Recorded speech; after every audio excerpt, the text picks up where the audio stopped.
Hi, everyone. Welcome to Soul Speak. I'm Talia Pardo. I'm an editor, life coach, mentor, and it's my great pleasure to welcome today Tara Campbell. She's a fellow healer, and we're going to have a great conversation about life's journey and healing. She works in the field of soul embodiment for healing connections and inner transformations, which is incredible, and quantum healing, which I'm very excited to hear about. But she started off very different, doing yoga and creating yoga retreats in South America. So from there to back to Canada and working individually with clients in quantum healing, that must have been an incredible journey. So I'll kick it off with asking Tara to maybe tell us a little bit about where you started, what you were doing, how you got into even creating yoga retreats. That in itself sounds quite incredible in South America, which is a whole other world. And maybe the influence that had on you and where you are today. Hi, Talia. Yeah, thank you so much for having me today. My pleasure.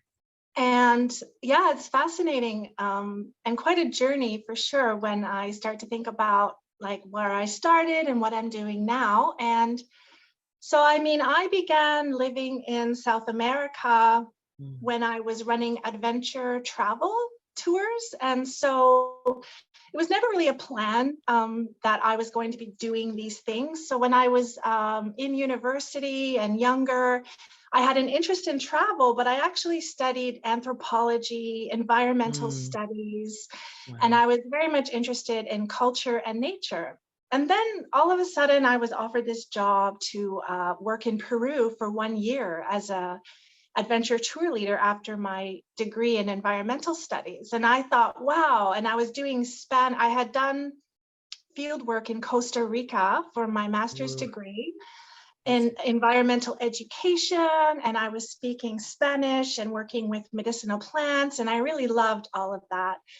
So when I was offered this job, just casually, accidentally, looking for something else, I thought, wow, 1 year working in Peru, leading adventure tours, that sounds like fun. So that's kind of how it all started. And then I was brought to Peru and working for, it was a really large Canadian travel company, even to this day. And it was a few decades ago. So it was kind of fresh for a lot of travel and kind of making our way around South America. So that's how I ended up there. Okay. And what kind of tours did you lead? What did you show people, or, what did they go see? What did the tourists go see? Yeah, wonderful. So in Peru, we would see Machu Picchu and hike the Inca Trail. So I was doing that like once a month. And wow. The adventure travel tours were like 2 or 3 weeks, and we would go across, Peru, Bolivia, and then I ended up going to Mexico and working in like the Mayan Riviera region and into Guatemala. Yeah, so it was just one of those jobs that, yeah, you sound like, wow, this is like a dream job, and I mean, in some ways it was, but there was also a lot of personal pressure and sacrifice involved in that kind of lifestyle. And it was addictive in some ways. Yeah. Right. I imagine the personal pressure is your time is not your own when you're on these tours. Exactly. Right? Yeah. And it's full like group harmonizing and serving others, but also just the thrill of it all was taking people through new regions. So I was super ecstatic about all of that. And I was just very lively and enjoyed that part of the job. Right.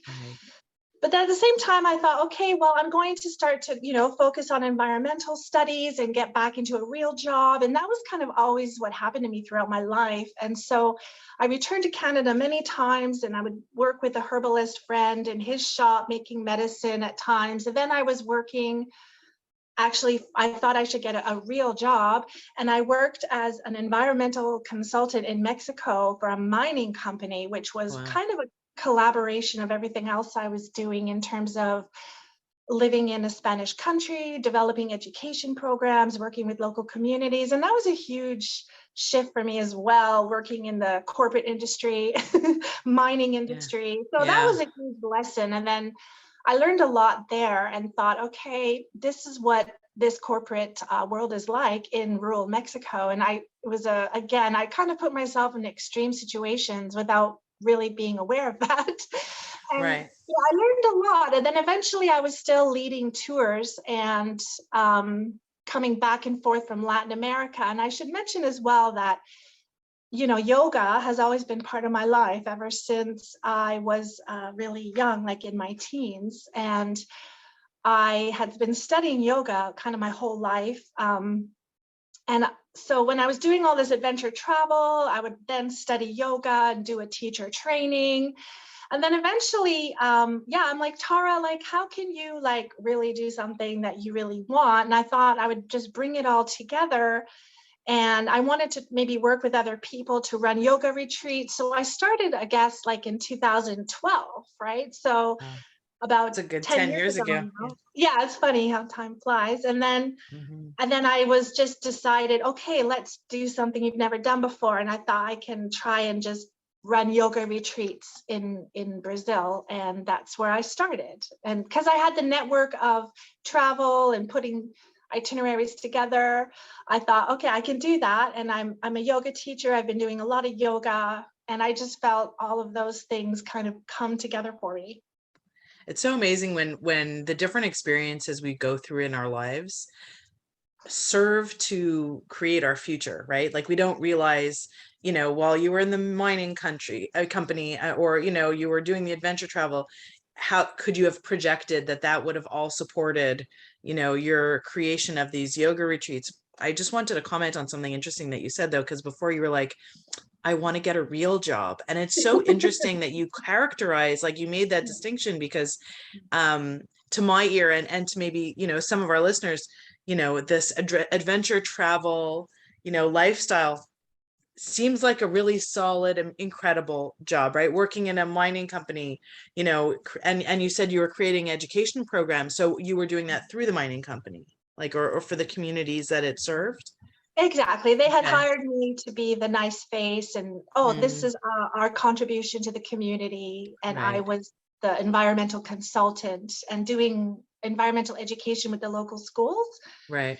and then reforestation and all, Oh, and beautiful. like studying medicinal plants in the area. Like it was like, that was a you really you interesting really put experience. together such a beautiful, like everything that you've told that you do or you were doing is really such a beautiful accumulation is not the word, I guess, integration of your different interests, right? Like working with the medicine, the plant medicines and the herbalists and education and teaching. And I don't know. It's so funny when you say real, like it stuck in my head when you said real job. I'm like, I don't know. You're doing some pretty amazing things. How that wasn't, how you didn't see it as incredible contributions to people's lives, or maybe you did, but you had your own characterization of what a real job should be. It's interesting. But Thank please, you. like, Yeah. I'm loving your story. I Yeah. think Well, it's thank so you for rich. bringing that to attention. And I fully recognize what I said. And Yeah, just to highlight, when you're, leading adventure tours, and I did it for almost 10 years. So it's I was, amazing. and that's why, and I ended up like in beautiful, amazing places. I even worked on a ship in Antarctica, like they Wow. pulled me in the last minute. And I think when I said real job is, there's such a transitory nature to that work Okay. that Right. really kind of affects your stability in life. And Right. so, and you're always serving others as well. So you Mm, almost don't feel that you have that grounding. And that is exactly the story of my life, is I chose that. And that's what I mean by, okay, let's try to stabilize here, maybe live in one place. right. No, that makes a lot of sense. Yeah, Of course, that makes a lot of yeah, sense. yeah. Absolutely. And so then you started creating these yoga retreats in Brazil. So Brazil is very different from the rest of South America. I mean, I know the difference is mainly language, right? I Yeah. mean, Portuguese versus Spanish. So what made you choose Brazil as opposed to the other places you had been more frequently? Yeah, wonderful question. So I was in Canada, and my travel company had called me. They were looking for a tour leader, and I was also teaching English in Canada and just figuring out what to do my next Mm, step. And then I'm like, they were like, okay, well, do you want to go to Costa Rica, Mexico, or Brazil? And I was like, okay, well, I'll just run a few tours in Brazil, right? I'm like, okay. So then I went to Brazil again, and I really felt a connection there. There was something about the liveliness of South America that I was always just drawn to. And then I just had this, it was like an idea. It's like, okay, well, Tara, why don't you try, I had locations, why don't you try and do this in Brazil? And I ended up living, and I decided to try it out. And then a few things happened, I met a boyfriend that kind of kept me there. And I felt a little bit of stabilization and support for a few years. And then eventually, like, we kind of separated. And during that whole time, I had become more confident in my ability to move around in Portuguese, Right. and live in Rio de Janeiro, which definitely is a wild kind of country and place. And Right. and I just started slowly keeping my focus, and so I was there for about 6 years, like over 6 years, and things just seemed to be working out. And slowly I just was started and ran one retreat and then another retreat, and then things were moving in that way. And I kind of loved all of it. Yeah. That's incredible. You really it seems like you gravitated to and flourished in a place that, from my never having been to South America, it feels like it's a place that's very earthy and full of life and connected to, while, connected to some kind of earth spirit, like that there's some other spiritual element that they remember there, or that they honor, that somehow gets lost a little bit up here, North America, right? Yeah, I mean, this is a fascinating topic, Talia, and I would often ask myself, why am I here? Like, how am I here, gringa, and and doing this? And then, but I have, I mean, I don't know how to explain the passion and fire of Brazil. I mean, there's a connection to the land. There's the multicultural, the Italians, the Portuguese, the European influence, of course, the African influence, all mixed and living together. And then the land is a very strong, vibrant land connected to the ocean, of course, the tropical forest, the Amazon. So yeah, there is a hot spot. And also during the time I was there, Brazil was really in a buildup. I mean, there was a lot of expats there. It was hosting the World Cup. It was hosting the Olympics. It was at a point in its history where people felt this momentum and economic growth. And there was a lot of expats kind of living there. And then, of course, also why I left is it suffered an economic crash, and some political problems surfaced affecting everything I was doing as well. And I was planning on coming back to Canada at that point soon anyway. So I was able to also witness that change in the society of the powerful nature of Brazil, this economic powerhouse, which it really is, and the diversity that it stands for. But amid all of the scandals and issues of a lot of countries that aren't in the north, or as you say, up here, I was part of all of that. And then it was time for me to come to Canada, and that's when a lot of things just started to change for me. And so it certainly affected my consciousness and my ability in life, right? Oh, absolutely. And that was going to be the next question I was going to ask you, is if you wouldn't mind sharing about this transformation now from that lifestyle and living in that world and culture to coming back to Canada and changing what you do. Because you could theoretically say you could have easily just taken what you did in Brazil, how to create yoga retreats, that there's definitely a community and demand out there for it. You could have just continued to replicate it where you are, which is also absolutely beautiful land wise and all of that. So what made your change into doing something different, into quantum healing now and breath work and changing wonderful. It was surprising for me too. I had no idea. So I came back to Canada, and I was again, the company, to be honest, was growing a little bit bigger than I could handle. And I had stretched myself out way too far. And then I was going through these personal changes internally, like a lot of things came up for me in the time when I came back to Canada, and I wasn't very grounded, because I was a little bit of a hustler as we become as Right. entrepreneurs, as a woman, I think. And I really overextended myself in a lot of ways. And the travel agency was just on hold, but there was like this energetic pump to it. And I think I didn't have the strong foundation I thought I did.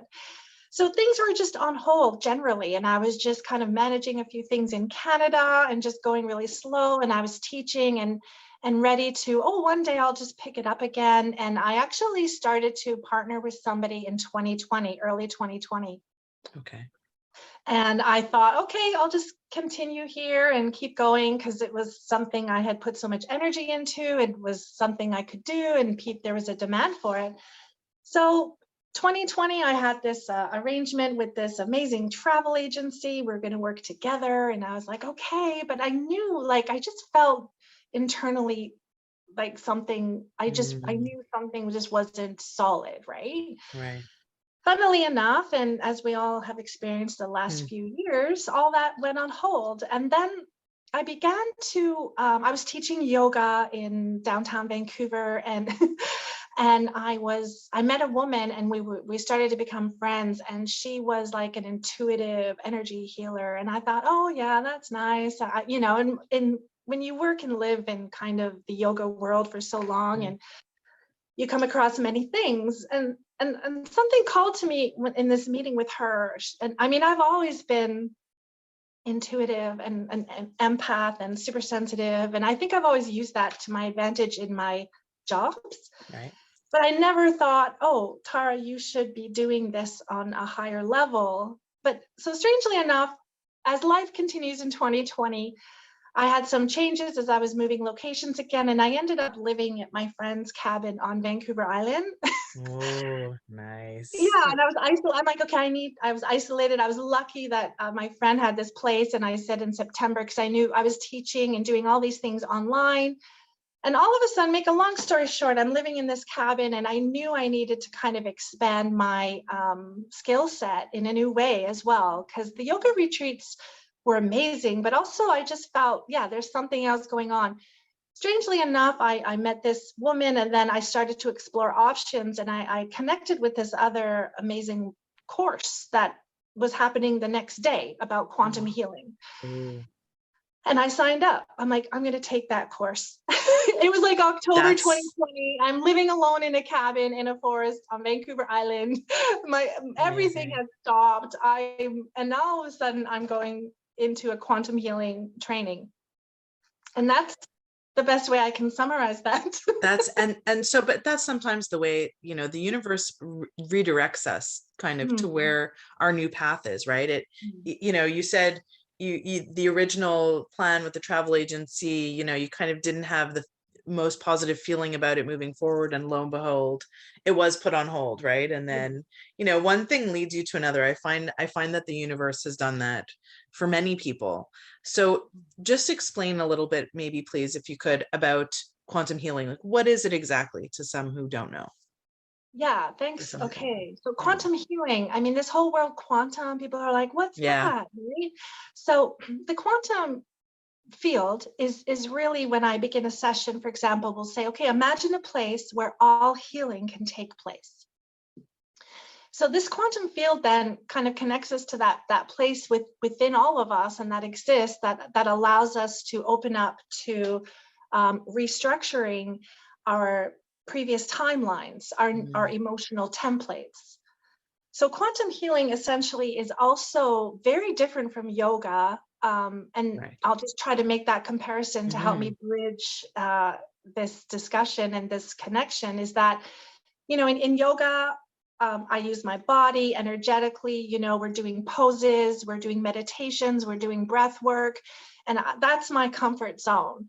Quantum healing is actually consciousness, right? So we're connecting also with higher self, and this is done in a session where people are able to feel safe and then protected, and then we connect with our emotions of an experience. So, for example, perhaps there's a pattern in your life where you're feeling that you're stuck, or there's some emotion that you can consistently feel that, oh, I'm not worthy enough, I have trust issues, I'm I'm too demanding, whatever a pattern you have, we'll then kind of address that emotional memory in a session. And then we'll try and identify the emotions, and working within the energy of your body, which we actually use their breath to inhale and then clear some of these emotions.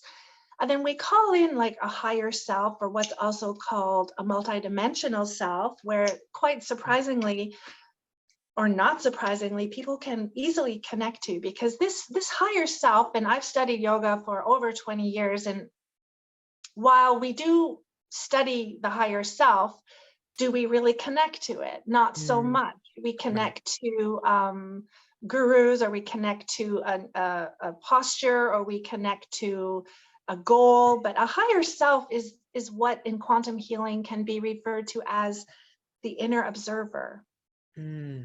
Right? So everyone has an inner observer. So for example, imagine you're writing something on a piece of paper on your desk, and anyone can easily visualize, an inner observer during that process.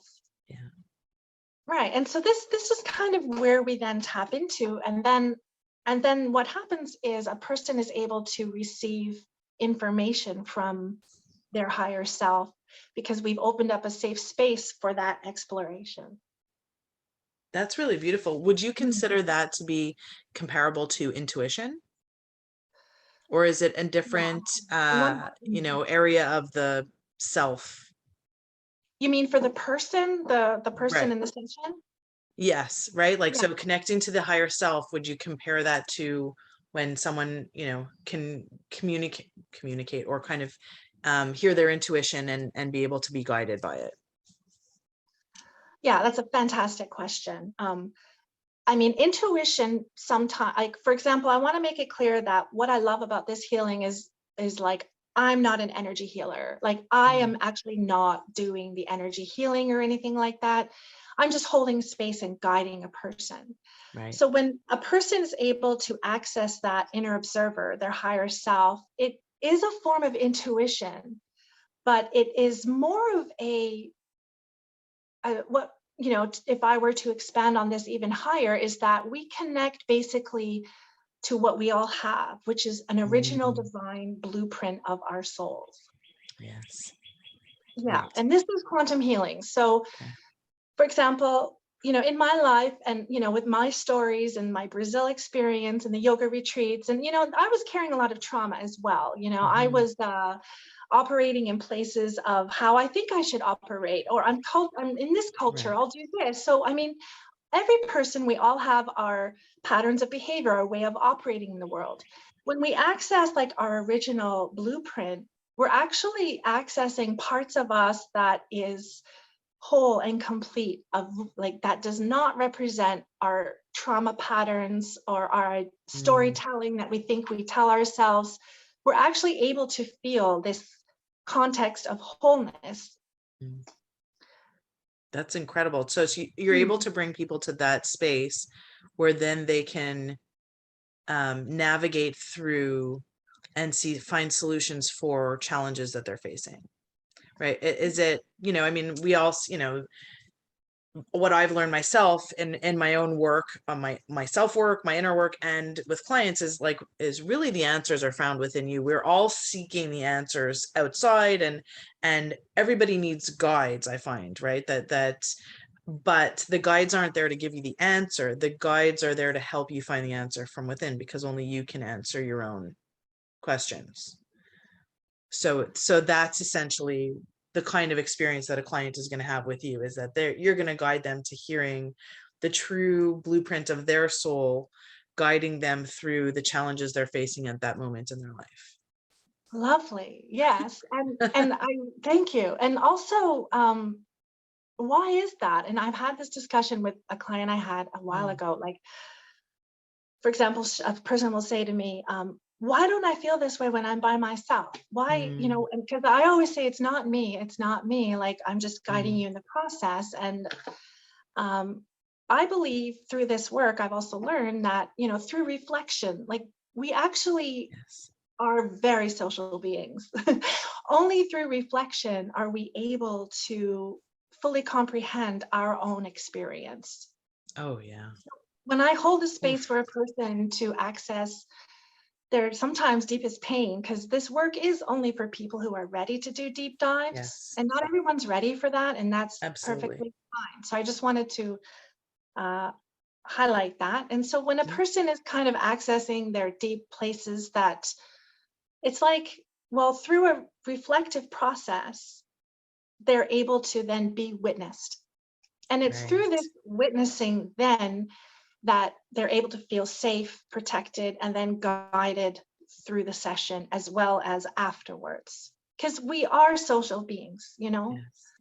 Yeah. We are, and yet at the same time, we all need that connection with self to feel complete, right? And that's Mhm. the guidance and the mirroring. I mean, I've seen my own experiences just in my life that before I even kind of came into the mentoring and coaching world was, I saw awareness comes with that mirroring in our relationship. So I saw myself in my children because I started to see their behavior, and some, it doesn't click for everybody, but it started to click for me, like, oh, that's me. That is not something that I'm proud of, right? So it's time for me, and that, spurred me to start really working on myself. Same thing Mhm. with my relationship. My boyfriend is an incredible mirror for me. And has been quite a catalyst in my own personal growth, not because he's sitting there advising me on anything at all. The opposite. He holds the space and allows me to, and mirrors my attitudes or the things I say, and kind of makes me ask myself, is this really what's important to me? Is this really the core or the source of my the real core of my reaction? Or where do he causes me to reflect back on myself and examine and unpack my own emotions. And so that's kind of in everyday life, and I'm sure everybody has those people in their Mhm. lives, right? If we're able to be aware of that. And with quantum healing, with guides, you can do that with yourself, for yourself, with a guide in your life, right? That's what people Yeah. come to you for, right? Yeah. No, Yeah. it's really, mirroring is such an important uh avenue for growth, if Yeah. we're It's also able to. just holding space for a person as well, right? Yes, Yeah. absolutely. Yeah. Absolutely. It's the Yeah. And so, silence yeah. And sometimes usually, even.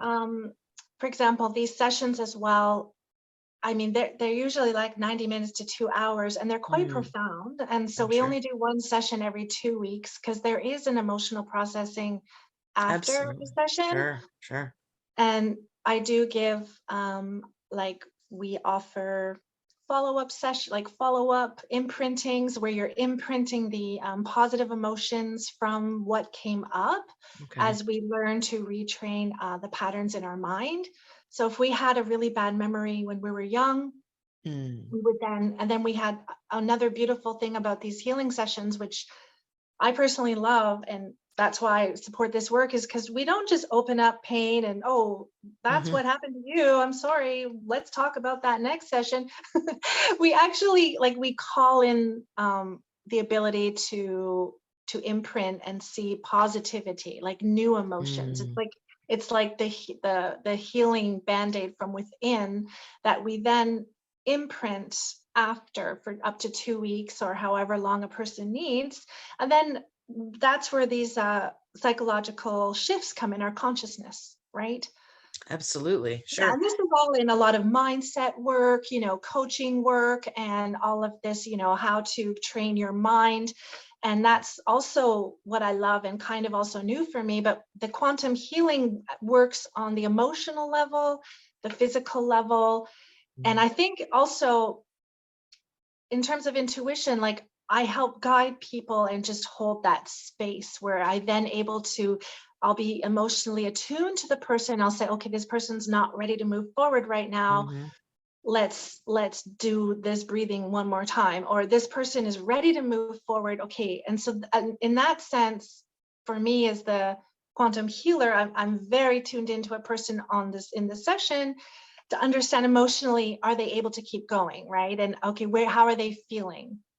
And that is also, I feel, where I've connected my yoga experience, my adventure travel, because I have this ability to like drive people and inspire people and take people into the unknown in 3D. Right. And now I feel that in this work that I started in 2020, I'm like, oh, I'm going to launch people in their consciousness and help support them in that journey through their emotional patterns and their consciousness.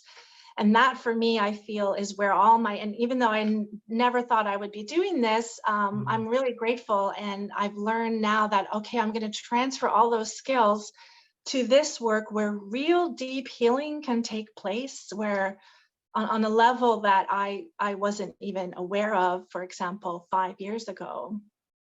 But it seems like your path has always been to be a teacher and a guide in one form or another, right? And you've evolved, like your form of teaching and guidance has evolved with you, right? It's from the 3D into spiritual and soul consciousness, with the experience you've gained. So it resonates with such a beautiful depth and rightness when you talk about it, and when I hear your story I was so excited to have you on, because your story is just it's so enthralling to me to see the journey and the like germination of this seed of a person who's meant to be a guide and a teacher from something that's also unconventional. There's not many people out there that I know that have been, have done everything that you've done, right? And then brought themselves into really being able to guide people on their own healing journey. So it's really incredible.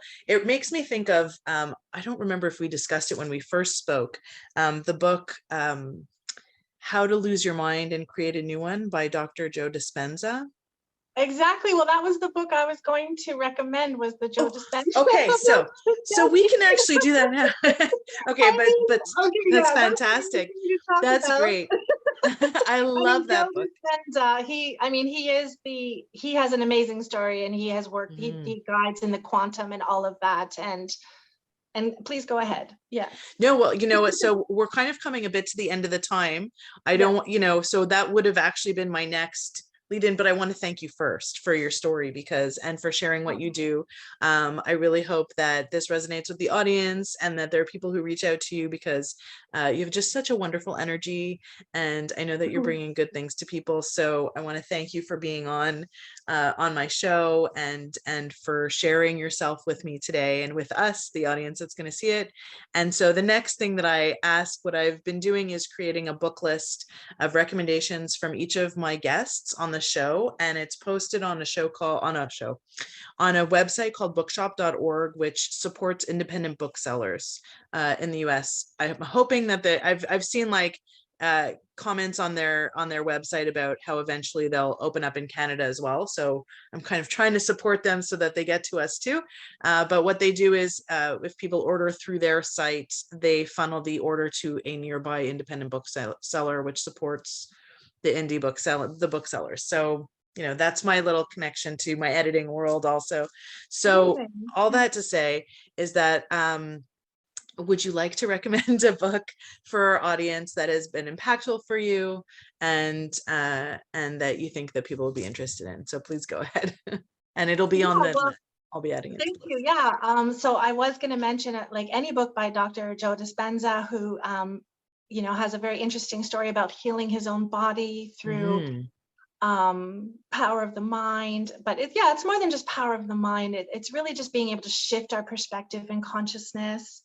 And so, he's very famous, all in relation to this topic. So any book by Dr. Joe Dispenza that's really amazing. So to pick one, I'll put the one that I had mentioned, the How to Lose Your Mind and Create a New One, because he talks about when we refocus on the life we want or the feelings we want, if we can create a body experience of it, that's what helps to rewire the brain to believe that is actually the reality, and helps direct us to make decisions and change and adjust actions in the interest of getting us to those goals.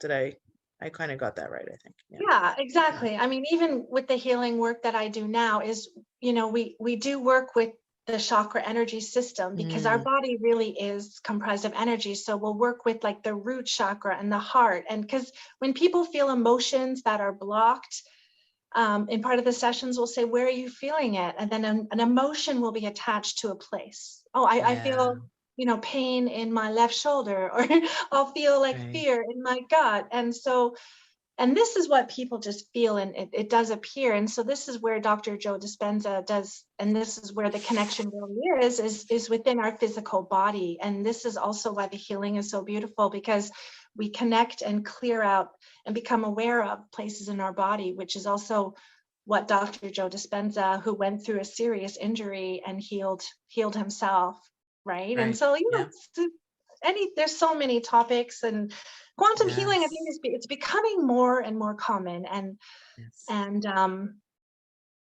I hopefully it will become something that isn't so. I think the more that people are gaining, and it seems to be that there is quite a movement towards a spiritual awakening, understanding the mind-body connection, rewiring the brain to be able to either move past trauma or change dysfunctional patterns. So I hopefully the more that wave continues, the closer they'll get to understanding quantum healing on a more broad-based level. So thank you so much. This has been the most wonderful conversation. I've really enjoyed myself. And I appreciate you being on today and taking the time to speak with me and to speak with the audience. And so I hope we can do this again sometime soon. And I want to thank you and wish you a wonderful day. And that's the last thing, of course. Please tell us how we can find you, Tara Campbell. Oh, yeah, wonderful. Yeah. So I have a website. It's called Awakened Integration. So awakenedintegration.ca. And I'm also developing social media. Amazing. And I have a meditation as well. People can sign up for and just get an idea of the sessions. Okay. But yeah, you can find me there, awakenedintegration.ca. Awesome. So your link will be on the show notes, and I'll add in your Facebook link for your profile as well, if that's okay. Yeah, and so ways to reach Tara will be available on the show notes, and this show will be available on Everyday Woman TV as well as Anchor FM, and we'll be sharing the links to that. So I hope everybody enjoyed, and I thank you again, Tara, and wish you a wonderful day. Thank you so much, Talia. Thank you.